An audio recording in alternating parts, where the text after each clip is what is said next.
Hello students, welcome back to my channel. My name is Payal और आप देख रहे हैं पायल एजुकेशन। तो मैंने जो है फर्स्ट पार्ट जो है द लिविंग वर्ल्ड का करा दिया था। आज सेकंड पार्ट हम स्टार्ट कर रहे हैं। अगर आपको फर्स्ट पार्ट की वीडियो चाहिए तो मैंने लिंक जो है डिस्क्रिप्शन में दे दिया है, तो आप वहाँ से जो है फर्स्ट पार्ट देख सकते हो। चैप्टर को बेसिकली स्टार्ट करने से पहले मैं यही कहना चाहूँगी कि बिल्कुल भी इस चैप्टर को स्किप मत करिए। इसमें से जो है क्वेश्चंस आते हैं वो मैं बताने वाली हूँ, है ना। और आपने अगर चैनल को अभी तक सब्सक्राइब नहीं किया है तो चैनल को सब्सक्राइब कर ले, और अच्छी लगे वीडियो तो लाइक ज़रूर करें। चलिए स्टार्ट करते हैं। Diversity in the living world के बारे में हम बात करेंगे। हमने जो है इसका फर्स्ट 1.1 पार्ट जो है वो ख़त्म कर दिया था, अब 1.2 स्टार्ट हो रहा है। ठीक है, जो जो मेन पॉइंट है मैं उसी को अंडरलाइन कराऊंगी, आप उसी से ही जो है क्वेश्चंस बनने स्टार्ट हो जाते हैं। ठीक है, the number of species that are known and describe range between 1.7 to 1.8 million, this refers to biodiversity. Biodiversity क्या होती है? कितनी नंबर्स ऑफ स्पीसीज जो हैं हमारे जो है अर्थ पर डिस्क्राइब हैं उसको कहते हैं बायोडाइवर्सिटी। इस पर क्वेश्चन आता है कि बायोडाइवर्सिटी कितनी है? 1.7 टू 1.8 मिलियन होती है। और the number and the types of organism present on earth. Okay, उसके बाद फिर आता है नॉमन क्लेचर। यहाँ से चाहे आप बोर्ड की प्रिपरेशन कर रहे हो चाहे आप नीट की प्रिपरेशन कर रहे हो, मैं सिर्फ वही चीज़ बताने वाली हूँ जो इम्पॉर्टेंट है। There is a need to standardise the naming of living organism such that a particular organism is name by same name all over the world. मतलब हर एक लिविंग ऑर्गेनिजम्स को जो है हम पर्टिकुलर नाम से ही बुला सकते हैं। ऐसा नहीं है कि एक लिविंग ऑर्गेनिजम्स का 2 नाम हो, 3 नाम हो, अलग अलग स्टेट में, अलग अलग कंट्री में। This process is called nomenclature. जब भी किसी लिविंग ऑर्गेनिज्म का नाम रखते हैं तो उसको नॉमनक्लेचर बोलते हैं। नॉमनक्लेचर हम कब कर पाएंगे? जब हम उसको अच्छे से आइडेंटिफाई कर पाएंगे कि वो मेल है कि फीमेल है ना, वो कैसा जीव है, लिविंग है कि नॉन लिविंग है, तभी हम उसका क्या कर पाएंगे? एड नॉमनक्लेचर।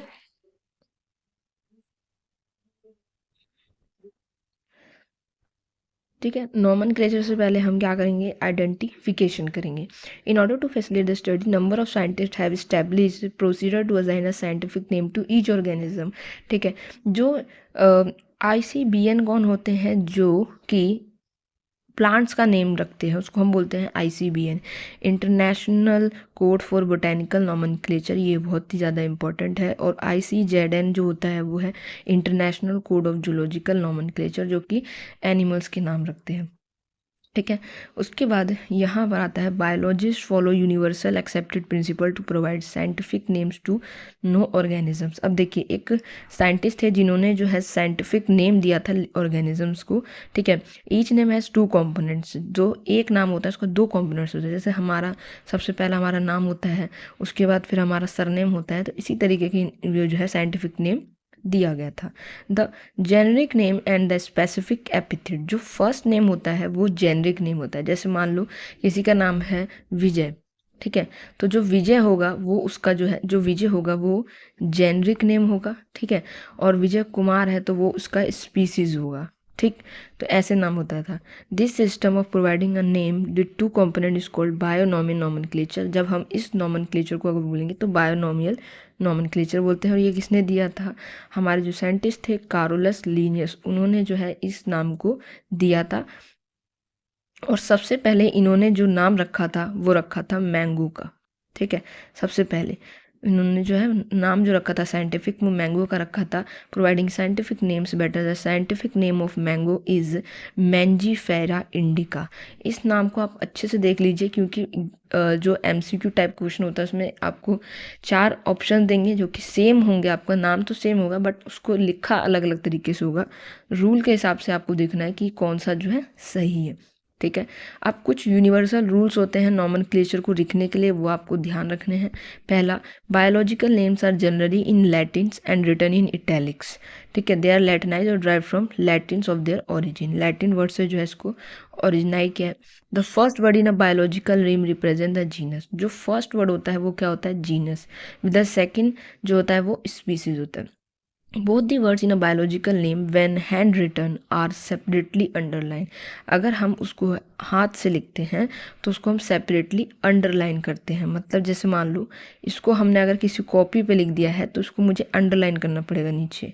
ठीक है, लेकिन अगर हम इसको प्रिंट करते हैं तो हम उसको लैटिन्स या इटैलिक्स में प्रिंट करते हैं उसको।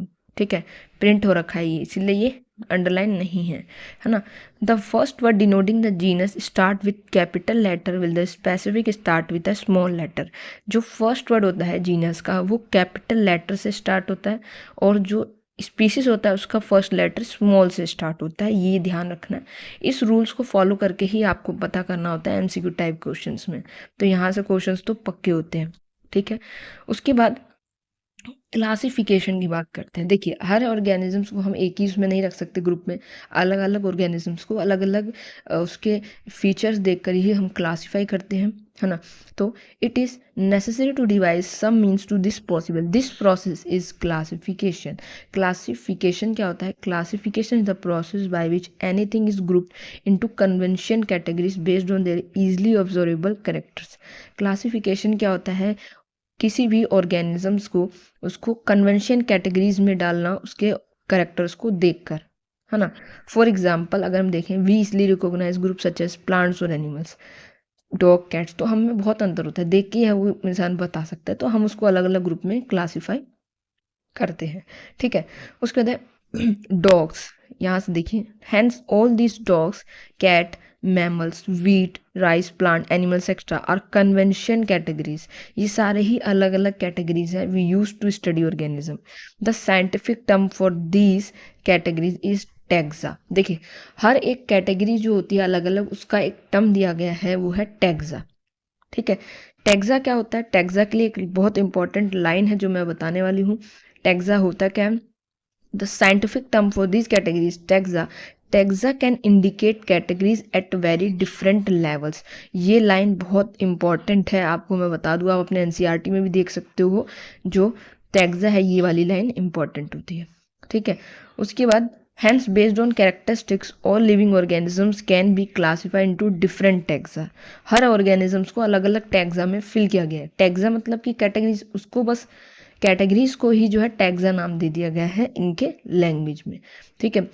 This process of classification is taxonomy. Term taxa था, लेकिन इस प्रोसेस को हमने टैक्सोनॉमी बोल दिया है।